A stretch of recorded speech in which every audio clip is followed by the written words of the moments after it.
সুপ্রিয় ছাত্রছাত্রী ভাই বোনেরা, আসসালামু আলাইকুম।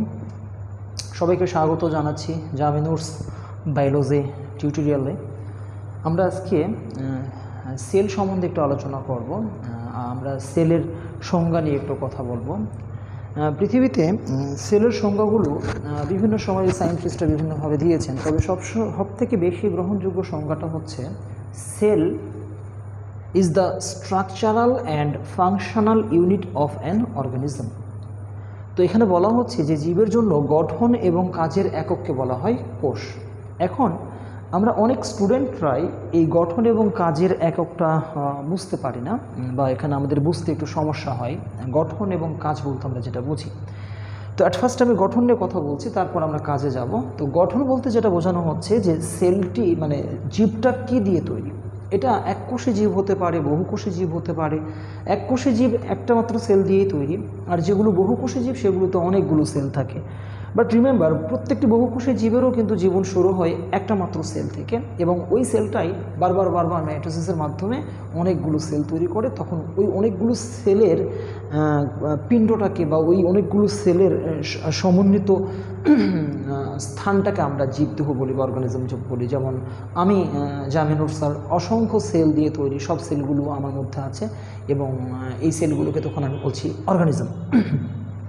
এখন তো আমরা অ্যাট ফার্স্ট ধরি যে একটা জীবের দেহ অসংখ্য সেল দিয়ে তৈরি। ধরলাম এইটা একটা জীব।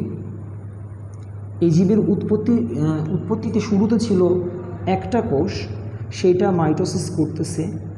মাইটোসিস অবশ্যই ডিরেকশান অনুযায়ী হয়। যখন আমরা এমব্রায়োলজি পড়ব তখন আমরা এই ভ্রূণ ডেভেলপমেন্ট নিয়ে আলোচনা করব।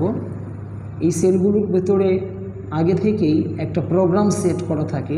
প্রোগ্রাম দ্যাটস মিন ডিএনএতে, তাদের ডিএনএর ভেতরে একটা প্রোগ্রাম দেওয়া থাকে যে কোন জীবের ক্ষেত্রে এরা কিভাবে বিভাজিত হবে। যেমন ধরো যে কেউ এক্স অক্ষ বরাবর বিভাজিত হচ্ছে কিছুদিন, তারপরে তারা আবার ওয়াই অক্ষ বরাবর বিভাজিত হচ্ছে, জেড অক্ষ বরাবর। প্রত্যেককে ডিরেকশান দেওয়া থাকে যে তুমি এতবার এক্স অক্ষ বরাবর বিভাজন করার পরে ওয়াই অক্ষে বিভাজন করবা, তারপর আবার জেডে করবা।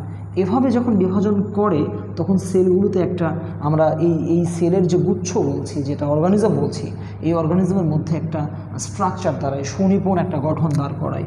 এটা কখনোই ভাবা যাবে না অনিয়ন্ত্রিত বিভাজনের মাধ্যমে আমাদের দেহ তৈরি হয়েছে।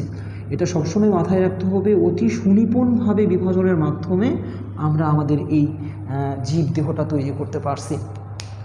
এখন আমরা দেখতে পাচ্ছি একটা জীবদেহ তৈরি হয়ে গেছে, আর এই জীবদেহ তৈরি করতে আমাদের যেটা বেসিক ইউনিট যেটা প্রয়োজন পড়ছে, একটা বাড়ি তৈরি করতে গেলে যেমন ইটের প্রয়োজন পড়ে, ঠিক তেমনি একটা অর্গানিজমের দেহ তৈরি করতে গেলে সেলের প্রয়োজন পড়ে।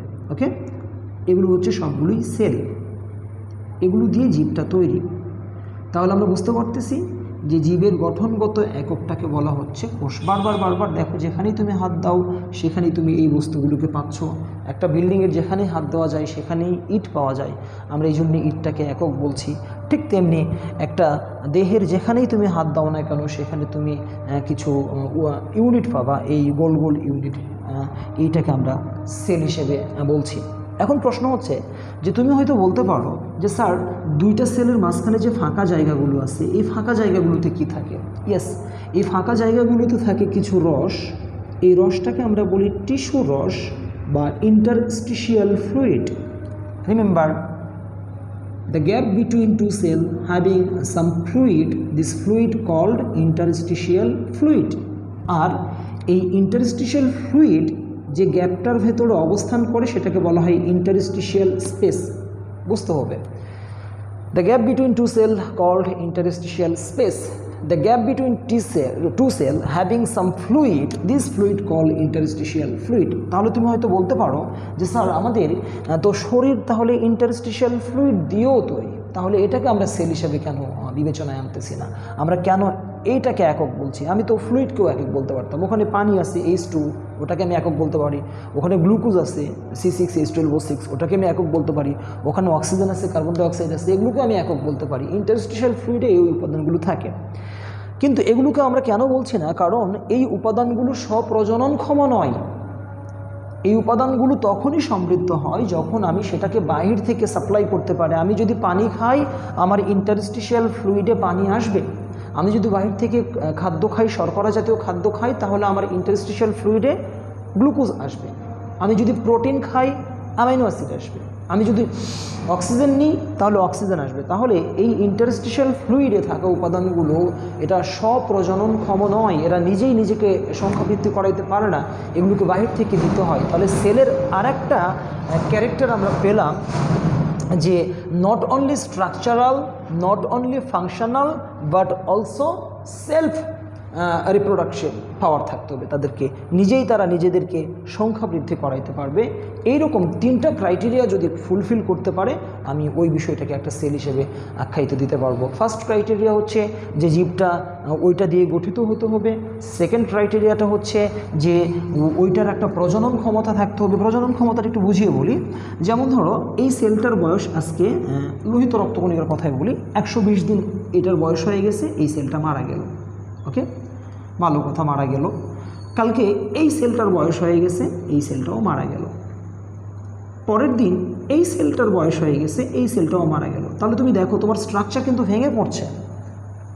তাহলে অলরেডি আমি 3টা সেলকে মেরে ফেলছি, বা আমার সিস্টেম 3টা সেল অটো ডেড হয়ে গেছে, অ্যাপোপ্টোসিস বলা হয় এটাকে। তো এভাবে যখন আমার সেলগুলো ডেড হয়ে যাচ্ছে, আমরা জানি কোনো সেলেরই আয়ুষ্কাল, বিভিন্ন সেলের বিভিন্ন রকমের আয়ু আছে। শ্বেত রক্তকণিকা 5 থেকে 7 দিন বা 10 দিন বাঁচে, লোহিত রক্তকণিকা 120 দিন বাঁচে, অনুচক্রিকা, এরকম বিভিন্ন সেল বিভিন্নভাবে বেঁচে থাকে। তো দেখা গেল এই সেলগুলো যখন বয়স হয়ে গেছে, সেলগুলো যখন মারা গেল, তখন তুমি দেখো যে এইখানে এই স্ট্রাকচারটা কিন্তু ভেঙে পড়ছে। তাহলে এটা তো জীব হুমকির মুখে পড়বে, অর্গানিজম হুমকির মুখে পড়বে। তখন আমরা কী কাজটা করতেছি, যে আশেপাশে যে সুস্থ সেলগুলো আছে, এই সুস্থ সেলগুলো তখন মাইটোসিস করতেছে। ধরো এটা মাইটোসিস করে এটাকে করলো, ও মাইটোসিস করে এটাকে করলো, এ মাইটোসিস করে এটা করলো। তাহলে 3টা সেল ক্ষয় হয়েছিল, আর এই 3টা সেলই সিস্টেমে থাকা বা অজীব দেহে থাকা অন্য সুস্থ সেলগুলো মাইটোসিসের মাধ্যমে সেই ক্ষয়টাকে পূরণ করলো।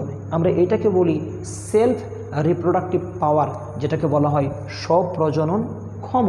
তাহলে আমি এটাকে সেল বলতে পারি, কারণ এটা দিয়ে সেটা এই জীবদেহটা গঠিত হয়েছে, এইটা দিয়েই এই জীবদেহ তার ক্ষয়টাকে পূরণ করে, অর্থাৎ নিজেই নিজেকে আবার তৈরি করে, যেটাকে আমরা বলি সেলফ রিপ্রোডাকশান অ্যান্ড ফাংশনাল। হ্যাঁ, এবার ফাংশনটা সম্বন্ধে আমাদেরকে একটু বিস্তর আলোচনা করতে হবে, যে এই সেলগুলো শুধু আমাকে সুন্দরভাবে আকার আকৃতি দাঁড় করানোর জন্য সেলগুলো আমার মধ্যে জমায়েত হয়েছে তা কিন্তু না। এই সেলগুলো আমার শরীরের মধ্যে জমায়েত হয়েছে মূলত আমাকে সুন্দরভাবে কাজ করানোর জন্য।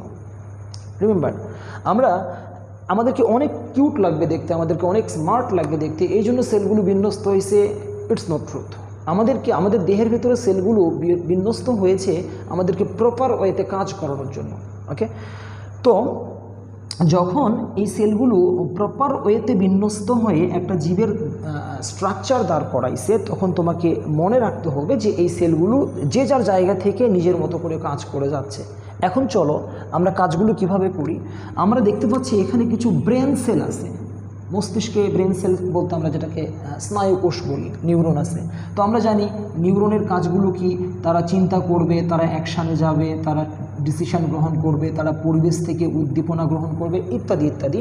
তাহলে নার্ভ সেল বা নিউরনের যে কাজগুলো আছে সেই কাজগুলো সে করবে, পরিবেশ থেকে তাপ গ্রহণ করবে, চাপ গ্রহণ করবে, পরিবেশে তারা ইনফরমেশান শেয়ার করবে, এই কাজগুলো এই সেল দিয়ে হয়ে থাকে। তাহলে আমরা বলতে পারতেছি এই নিউরনটা দিয়ে একসাথে যেমন মাথাটাকে তৈরি করা হয়েছে, মস্তিষ্ক বা ব্রেন তৈরি করতে যেমন আমার নিউরন লাগছে, ও শুধু তৈরি করেই ক্ষান্ত হয়নি, ওইখানে থেকে সে আবার সে তার মতো করে কাজও করতেছে। This called structural and functional unit. মানে একই জায়গায় থেকে সে ব্রেনটাকে গঠনও করছে, আবার ওইখানে থেকে সে তার মতো করে কাজও করতেছে।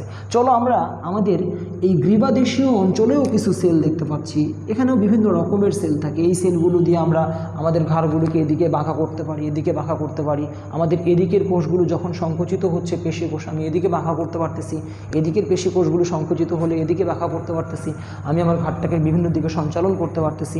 তাহলে আমরা দেখতে পাচ্ছি যে এই গ্রীবা বা ঘাড় দেশীয় অঞ্চলে সেলগুলো শুধু আমার ঘাড়টাকে সুন্দর করে আকৃতি দান করছে তা কিন্তু না, বরং আমার ঘাড়টাকে বিভিন্ন দিকে সঞ্চালিত করতে এখানে থাকা সেলগুলো প্রতিনিয়ত কাজ করে যাচ্ছে। ওকে, চলো আমরা এবার যদি বক্ষীয় অঞ্চলে দেখি, তাহলে এখানে আমরা কিছু সেল দেখতে পাচ্ছি। এই জায়গাতে সেলগুলো আমাদের ফুসফুসের সেল আমরা বলবো অবশ্যই। তাহলে ফুসফুসের সেলগুলো কি করে? পরিবেশ থেকে অক্সিজেন গ্রহণ করে এবং পরিবেশে কার্বন ডাইঅক্সাইড ফিরায় দেয়, যেটাকে আমরা বলি এক্সহেলেশন বা ইনহেলেশন। তাহলে এই সেলগুলো ফুসফুসকে শুধু দাঁড়িয়ে করায়নি, বরং ফুসফুসে থেকে সে তার মতো করে কাজ করে যাচ্ছে, শ্বাস প্রশ্বাসের কাজ করতেছে। চলো এবার যদি আমরা এই জায়গাতে আসি, তাহলে দেখতে পারবো আমরা স্টমাক সিস্টেম বা আমরা যেটাকে বলতেছি ডাইজেস্টিভ সিস্টেম পার্ট দেখতে পাচ্ছি, পরিপাকতন্ত্র, পাকস্থলী। এই পাকস্থলীতে থাকা কোষগুলো সে তার কাজ করে যাচ্ছে। পাকস্থলী আমাকে শুধু একটা গাঠনিক আকৃতিই দাঁড় করায়নি, পাশাপাশি পাকস্থলীতে থাকা কোষগুলো আমার খাদ্য পরিপাকে সাহায্য করতেছে। কারণ আমরা যে বাহির থেকে খাদ্যগুলো গ্রহণ করি, এগুলো আমরা আমাদের পেটের ভেতরে দিই। পেটের ভেতরে যাবার পরে আমাদের এখান থেকে বিভিন্ন এনজাইম নিঃসরণ হয়। এনজাইমের সাহায্যে পাকস্থলী ওটাকে পেরিস্টালসিস পদ্ধতিতে চাপ দিয়ে ওটাকে ভেঙে ওইখান থাকা খাদ্যগুলোকে সরল করে। তাহলে আমরা দেখতে পাচ্ছি পাকস্থলী গঠনকারী কোষ, দ্য স্ট্রাকচার অফ স্টমাক, পাকস্থলী গঠনকারী কোষগুলো এটা শুধু পাকস্থলীটাকে গঠনই করেনি, বরং এখানে কাজও করতেছে। দেন আমাদের পায়ের কোষগুলো সংকোচনের মাধ্যমে আমরা হাঁটাচলো করতে পারি। আমাদের রিপ্রোডাক্টিভ সেলগুলো আমাদের প্রজননে অংশ নেয়। এরকম দেখা যাচ্ছে একটা হিউম্যান বডি তথা যে কোনো অর্গানিজমে থাকা যত সেল আছে, কোনো সেলই তোমাকে সুন্দরভাবে আকার আকৃতি দিয়েছে, বাট এটা কিন্তু প্রধান উদ্দেশ্য নয় একটা জীবের জন্য। তুমি হয়তো মনে করতে পারো যে ইস, আল্লাহ আমাকে এভাবে তৈরি করছে, আল্লাহ আমাকে যদি আরেকটু সুন্দর করে করতো আমার অনেক ভালো লাগতো। এভাবে চিন্তা করার কোনো অবকাশ নেই, কারণ আল্লাহ তোমাকে যেভাবে সৃষ্টি করছে আলহামদুলিল্লাহ পড়ো, কারণ তোমার জন্য এইটাই পারফেক্ট। তোমার সেলগুলো যেভাবে বিন্যস্ত আছে এইটাই তোমার জন্য পারফেক্ট। রিমেম্বার, আমাদেরকে কতটুকু ভালো লাগতেছে, কতটুকু স্মার্ট লাগতেছে, কতটুকু কিউট লাগতেছে, ইটস নট ম্যাটার। আমি আমার এই সেলগুলোকে কিভাবে পরিবেশে টিকিয়ে রাখতে পারবো, আমার এই সেলগুলো নিজেকে কিভাবে পরিবেশে খাপ খাওয়াতে পারবে, এর উপর ভিত্তি করে কিন্তু এই ডিজাইন করা হয়েছে। এতে করে তুমি লম্বাও হইতে পারো, তুমি খাটোও হইতে পারো। তুমি যদি খাটো হও, তুমি মনে করবা ওকে ফাইন, আমার এই গঠনটাই আমার প্রপার কাজের জন্য পারফেক্ট। আর তুমি যদি লম্বা হও, তাহলেও মনে করবা যে ওকে, আমার এই স্ট্রাকচারটাই আমার প্রপার কাজের জন্য পারফেক্ট। একটা কাজকে যথাযথভাবে দাঁড় করাতে গেলে সিস্টেম ঠিক ওভাবেই সেলগুলোকে সাজিয়ে নেয়। মোটামুটি আইডিয়া এটাই। তাহলে আমরা বুঝতে পারতেছি যে আমরা যে বারবার বলি the structural and functional unit of an organism is called cell, এর অর্থ হচ্ছে যে জীবদেহ যেটা দিয়ে তৈরি হয় আমরা সেটাকে সেল বলছি। তার একটা আত্মপ্রজনন ক্ষমতা থাকতে হবে, কারণ কোনো সেল লং টাইম বেঁচে থাকে না। মানব দেহে বহু সেল আছে যারা কিছুদিন পর মারা যায়, এবং আশেপাশে থাকা ওই টিস্যুতে আশেপাশে থাকা সুস্থ কোষগুলো তখন মাইটোসিসের মাধ্যমে ওই ক্ষয়টা পূরণ করে। তার মানে স্বপ্রজননক্ষম এবং শুধুমাত্র আমাকে গাঠনিক আকৃতি দাঁড় করিয়েই ক্ষান্ত হয়নি। সেলগুলো আমার এই জীবদেহে থেকে যে যার অবস্থানে থেকে সেখান থেকেই সে কাজ করছে। আমার পেশি কোষগুলো আমার সংকোচন প্রসারণ করতেছে, আমার নার্ভ সেলগুলো আমাকে থিঙ্কিংয়ের একটা ব্যবস্থা করে দিয়েছে, সংবেদনশীলতার ব্যবস্থা করে দিয়েছে। আমার লাং সেলগুলো শ্বাস প্রশ্বাসের কাজ করতেছে, আমার পাকস্থলীতে থাকা সেলগুলো খাদ্য পরিপাকের কাজ করে যাচ্ছে। আমাদের দেহে থাকা একটা সেলকেও আমরা অহেতুক তৈরি করিনি, প্রত্যেকটি সেলকে তৈরি করা হয়েছে তাদের দায়িত্ব পালনের জন্য, আর এই দায়িত্ব পালনটাকে বলা হচ্ছে ফাংশনাল। ওকে ফাইন, যখন এই জীবদেহটা মারা যাবে, নাও ইট ইজ ডেড। জীবদেহটা ডেড মানে কি? এর সমস্ত সেলগুলোই কাজ করা স্টপ করে দিছে। ব্রেন সেল কাজ করা বন্ধ দিয়ে দিছে, লাং সেল কাজ করা বন্ধ দিয়ে দিছে, স্টমাক সেল কাজ করা বন্ধ দিয়ে দিছে, লেগ সেল কাজ করা বন্ধ দিয়ে দিছে। All of the cell of that organism are now stop their working. তারা এখন স্টপ হয়ে গেছে, তাদের সম্পূর্ণ ফিজিওলজিক্যাল অ্যাক্টিভিটি স্টপ করছে, ফেল করছে। তাহলে তুমি দেখো, এক্ষেত্রে কিন্তু আমি আর সংজ্ঞাতে ফাংশনাল বলতে পারবো না। ওকে, একটা ডেড বডি, হ্যাঁ একটা ডেড বডিও কিন্তু অনেকগুলো সেল দিয়ে তৈরি। এই ব্যক্তিটা মারা গেছে, তার মানে কিন্তু তার স্ট্রাকচার হারায় যায়নি, তার স্ট্রাকচার এখনও আছে। তাহলে এটাকে আমি বলতে পারি স্ট্রাকচারাল ইউনিট অফ অর্গানিজম। এটা শুধুমাত্র স্ট্রাকচারাল ক্রাইটেরিয়া ফুলফিল করছে, ফাংশনাল ক্রাইটেরিয়া ফুলফিল করছে না, কারণ এইখানে থাকা সেলগুলো তারা কাজ করার অ্যাবিলিটি হারিয়ে ফেলছে। এইখানে থাকা সেলগুলো তারা স্বপ্রজননও করছে না, মানে নিজেকে সংখ্যা বৃদ্ধি পান ফাংশনই তো স্বপ্রজনন করা, স্বপ্রজননের একটা ব্যাপার হচ্ছে ফাংশন। তাহলে তারা যেহেতু কাজ করতে পারতেছে না, তারা স্বপ্রজননও করতে পারবে না, তাহলে শুধু বলতে পারে আমি গঠনগত একক। নো, শুধু গঠনগত একককে সেল বলা যাবে না। আমি মারা গেলে আমার স্ট্রাকচার ভেঙে যায় না, আমি মারা গেলে আমার স্ট্রাকচার ঠিকই থাকে, কিন্তু আমার স্ট্রাকচারে থাকা সেলগুলো তখন ফাংশনাল থাকে না, আর ফাংশনাল না থাকার কারণে ওগুলোকে আমরা লাইভ সেল বলছি না, ওগুলো ডেড সেল। ডেড সেল বলে কোনো কথা নাই, সেল বলতে আমরা লাইভ সেলটাকেই বুঝি।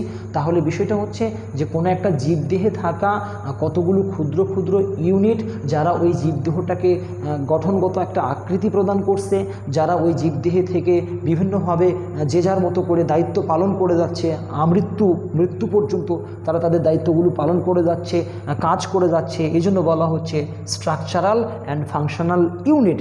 এই এককটা হচ্ছে একই সাথে যেমন জীবদেহ গঠনেও কাজ করেছে, আবার একই সাথে জীবদেহটাকে কাজে বিভিন্ন ধরনের ফিজিওলজিক্যাল অ্যাক্টিভিটি দেখাতেও তারা ব্যস্ত আছে বলে এটাকে আমি বলতে পারি একই সাথে গঠনগত একক এবং কাজের একককে বলা হচ্ছে সেল। আমি আশা করি তোমরা এই গঠন এবং কাজের এককটা বুঝতে পারছো। আমরা সংজ্ঞাতে এই কথাটাই বলে থাকি বারবার যে জীবের গঠন এবং কাজের একককে কোষ বলা হয়। এটা একই সাথে যেমন জীবটাকে একটা স্ট্রাকচারালি দাঁড় করায়, আবার স্ট্রাকচারালি দাঁড় করিয়ে সে ক্ষান্ত হয়নি, যে যার জায়গাতে থেকে তারা কাজ করে যাচ্ছে প্রতিনিয়ত, ফলে আমরা এই পৃথিবীতে সারভাইভ করতে পারতেছি বলেই আজ আমরা অর্গানিজম, আমরা কাজ করতে পারি, এই জন্যই আমরা জীব। তাহলে আমরা জীবের সংজ্ঞাটা, জীবকোষের সংজ্ঞাটা ঠিক এভাবেই দিব, জীবের গঠন এবং কাজের একককে বলা হয় কোষ। আমার হোপফুলি তোমরা সবাই বুঝতে পারছো ভিডিওটা, আর মোটামুটি মনে রাখবা, নাহলে আবার রিভিউ করো। সবারকে ধন্যবাদ জানিয়ে আজকের মতো এটা বিদায় নিচ্ছি। আসসালামু আলাইকুম রহমতুল্লাহ।